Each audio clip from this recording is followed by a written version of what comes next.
Indian premier league আইপিএলের প্রথম পর্ব শেষের দিকে। এখনও মাঠে নামা হয়নি মহেন্দ্র সিং ধোনির। সাবেক ভারতীয় অধিনায়ককে ঘিরে তাই কমেই বাড়ছে জল্পনা। তিনি কি আদৌ চলমান আসরে মাঠে নামতে পারবেন?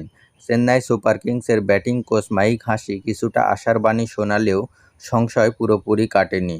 চোট কাটিয়ে উঠলেও এখনও ম্যাচ খেলার অবস্থানে আসেননি মহেন্দ্র সিং ধোনি, এমনটাই জানিয়েছেন মাইক হাসি। এদিকে চেন্নাই সুপার কিংসের পারফরম্যান্সও খুব একটা আশাব্যঞ্জক নয়। ৬ ম্যাচের মাত্র ২টিতে জয় পেয়েছে ঋতুরাজ গায়কোয়াড়ের নেতৃত্বাধীন দলটি। অন্যদিকে নতুন করে চোটে পড়েছেন ফর্মে থাকা টপ অর্ডার ব্যাটার আয়ুষ মাতরে। ফলে প্রত্যাশার চেয়েও দ্রুত মহেন্দ্র সিং ধোনিকে ফেরানো হতে পারে বলেই মনে করছেন অনেকেই। তবে মাইক হাসি জানান, ধোনি অনুশীলন শুরু করলেও প্রয়োজনীয় ফিটনেসে এখনও আসেননি। তার ভাষায়, ধোনিকে শেষ দিকে ব্যাট করতে হয়, সেখানে রানিং বিটুইন দ্য উইকেট খুবই গুরুত্বপূর্ণ। তার দৌড়ানোর সক্ষমতা পুরোপুরি নিশ্চিত হওয়াটা জরুরি। সে নিজেও নিজেকে ফিরে পেতে যথেষ্ট পরিশ্রম করে যাচ্ছে।